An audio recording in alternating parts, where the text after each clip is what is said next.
Bom, se você estava tentando virar empreendedor aqui no Brasil, eu tenho a péssima notícia para você, né? Tô achando que é mais fácil você virar astronauta, viu? Porque empreendedor aqui, com tanto de tarifa e imposto que o nosso país tem, é complicado. Vou falar aqui um pouco sobre o novo imposto aqui de importação sobre 1.000 itens que o nosso governo está querendo colocar, tá? Aqui, logo de cara nesse vídeo, eu já quero deixar claro que eu sou um canal de investimento, então aqui é mais um viés de questão de economia mesmo e como isso pode afetar você, que é investidor. Não vou ficar me atendo muito a político, tá? Se o político é bom, se o político é ruim, qual político que eu gosto, porque esse vídeo aqui não é sobre mim, tá? É sobre economia e investimentos. Então, o que que acontece? A gente vê aqui o imposto sobre 1.000 itens de até 25%, é uma elevação, na verdade, porque o imposto já existia, né? Não é como se fosse novo. Então, aqui a gente tem uma elevação. A notícia ela ressalta aqui até com certa surpresa, né, que não foi de Washington que veio o anúncio de novas tarifas, a gente acostumou com o Trump tarifando tudo aí, mas veio do próprio ministro da Fazenda que levou imposto de importação sobre mais de 1.000 produtos com alíquotas que podem chegar a 25%. A lista inclui smartphones, freezers, painéis com LCD e LED, além de máquinas e equipamentos usados pela indústria. Esse último ponto aqui é o ponto que mais vai machucar aqui no nosso país, tá? Porque o que que acontece? Smartphone, a maioria que é vendida aqui dentro já é produzida aqui, na verdade. Tem muita gente falando sobre a taxa do celular, e tem realmente gente que compra ali o iPhone, né, por fora, porque tecnicamente paga menos imposto. Enfim, tem uns esquemas ali que você consegue fazer. Mas o pior mesmo aqui é na nossa indústria, porque o cara que é empresário aqui no país, que ele está tentando crescer, até para a nossa indústria chegar num ponto bom, ele precisa dessas máquinas que vêm de fora do país para fazer o trabalho dele, porque elas não são produzidas aqui no nosso solo, né? E aí eles comentam que a justificativa é proteger a produção nacional. E justamente o problema com isso é que, sob outras circunstâncias, vou até colocar um adendo aqui, sobre outras circunstâncias, isso aqui é uma estratégia válida, tá? Você querer taxar produtos que vêm de fora do país para você fortificar ali a sua economia nacional, tem um incentivo maior, que aí os produtos de dentro do seu país ficam mais baratos do que vem de fora, e aí o dinheiro ele começa a circular mais aqui dentro do que você jogar lá para fora, né? Que é uma coisa que desvaloriza o nosso real realmente. Porém, nesse caso, não chega a ser tão válido para o Brasil, porque a indústria do Brasil, desses produtos, ela é basicamente não existente. Ela não é o suficiente para atender a demanda que a gente tem no nosso país. Isso aqui é uma coisa que vai desacelerar a nossa economia. Aqui mesmo eles já comentam, né? O objetivo, porém, é fiscal, arrecadar 14 bilhões extra neste ano. O que, sinceramente, isso aqui é um valor baixo para o tanto que a gente já arrecada. Se você vem no impostômetro, se você não conhecia o impostômetro, eu vou apresentar ele para você agora, tá? Isso aqui é um site em tempo real que você consegue acompanhar quanto de imposto o nosso Brasil está arrecadando, tá vendo? Se você pega aqui só de dia 1º de janeiro até dia 25, cara, a gente já arrecadou quase 1 trilhão. Então, quando você olha aqui e fala, pô, compensou machucar a economia do país inteiro por 14 bilhões a mais extra de arrecadação, quando em 2 meses a gente já arrecadou aqui 70% de 1 trilhão, é uma coisa que é um pouco sem sentido. Isso aqui só serve realmente para prejudicar. Inclusive, muita gente aplaudiu ali a medida de isenção de salário até 5.000 reais. E justamente o que essas pessoas iam fazer com esses 5.000 reais era colocar a economia para girar, né? Começando a gastar mais, porque sobra mais dinheiro que você não pagou no imposto.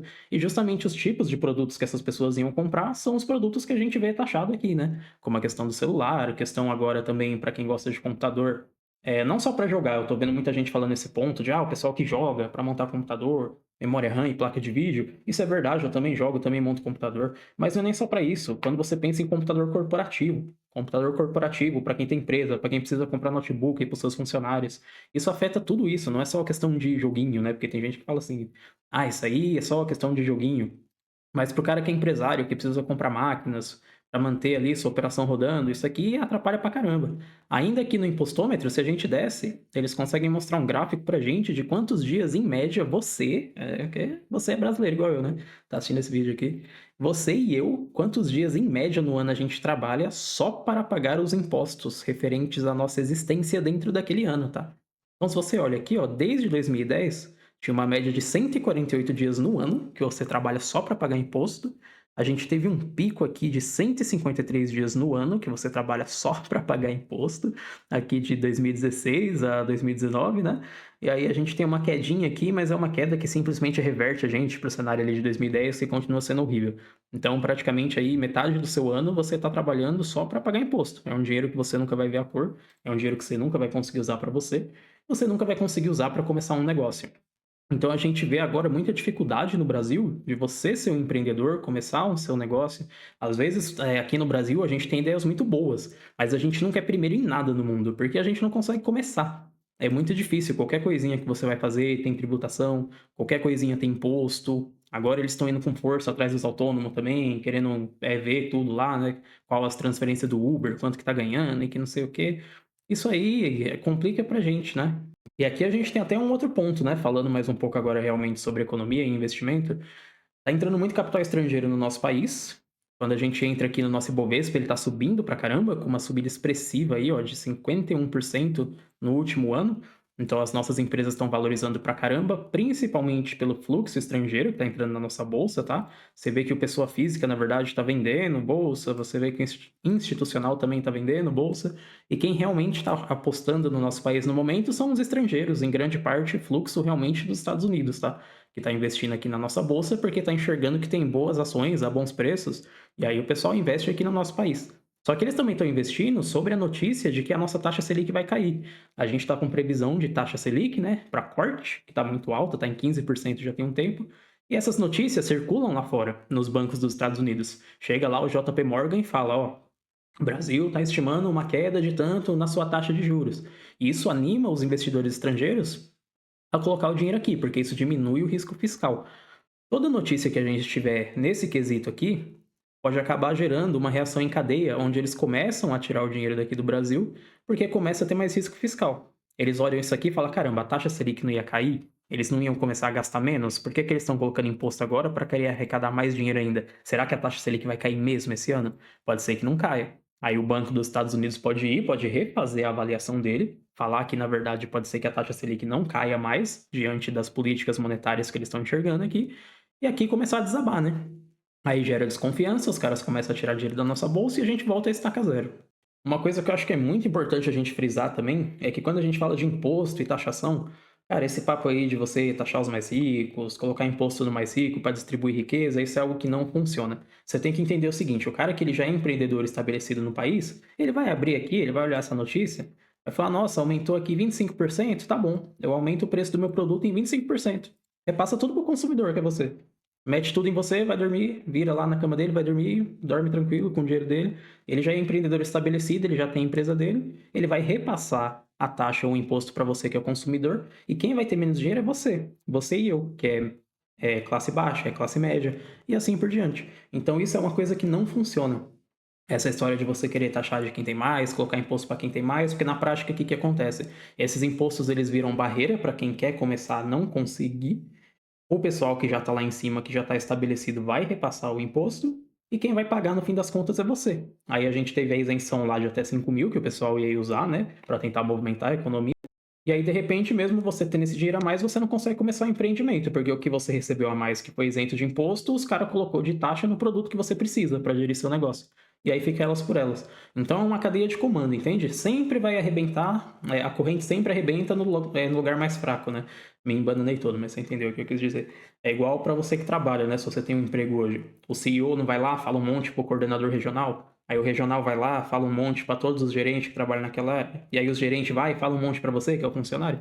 É a mesma coisa. Todo tipo de taxação, de imposto que é para tecnicamente tentar taxar quem está acima, vai sobrar para você. No fim das contas, quem paga a conta é sempre você. Porque ou ele vai repassar se ele for empresário para o produto, ou ele vai pegar o dinheiro dele e vai colocar em paraíso fiscal. Porque quem tem dinheiro tem conexão, sabe onde jogar o dinheiro, joga o dinheiro lá nas ilhas de não sei o que lá e o dinheiro fica lá, né? Não paga tributo nenhum. Então, comentando um pouco sobre o que pode acontecer, a gente pode começar a ver retração no Ibovespa, tá? Falando um pouco mais de investimentos agora, que eu já comentei sobre a notícia. Ano de eleição é sempre um ano que tem muita volatilidade na bolsa, tá? Justamente por causa disso aqui, que saem notícias, e aí o mercado não sabe quem vai ganhar, se é o candidato da esquerda, se é o candidato da direita. O mercado financeiro sempre vai favorecer ali o candidato da direita, né? Mais por questão de políticas monetárias mesmo. E aí, conforme vai saindo notícias, isso pode abalar bastante a nossa bolsa. Então, na verdade, para quem investe, isso aqui é até bom, né? É ruim para todo mundo, isso aqui é horrível, tá?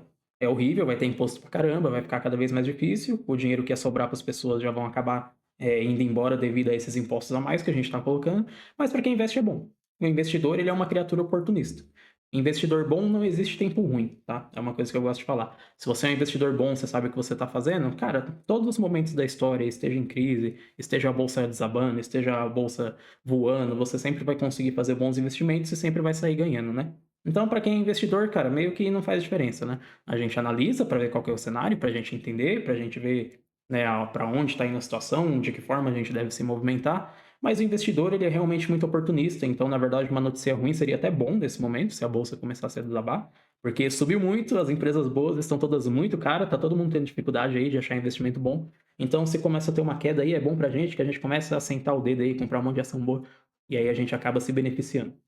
Se você quiser ser um desses caras que se beneficia, independente do momento de mercado, você tem que se tornar um investidor. Então, se é a sua primeira vez tendo contato aqui com o meu vídeo, com o meu canal, se inscreve aí e deixa o like no vídeo, porque eu vou estar sempre soltando vídeo aí para vocês, te ensinando a investir, te ensinando a fazer avaliação de empresa. E aí você vai ser uma das pessoas que, independente do momento do país, se está em crise, se as coisas estão boas, se não está, se a notícia é boa ou se a história é triste, você sempre vai estar aí conseguindo multiplicar seu capital e garantindo o seu futuro, tá? Bom, para esse vídeo foi isso, eu não vou ficar alongando aqui, enchendo linguiça. Basicamente é isso, mais imposto. Pode ser que esse risco fiscal tire mais dinheiro aqui. Agora que a gente estava engatando até num momento bom, na verdade, isso prejudica muito quem está querendo começar novos negócios e fazer novos empreendimentos. Mas para nós que somos investidores, notícias desse tipo podem ser positivas porque pode baratear boas empresas. Bom, pessoal, é isso. Obrigado se você assistiu até aqui. Deixa seu comentário aí o que você acha, se você ama o país, se você ama seus líderes, e é isso aí. Até o próximo vídeo.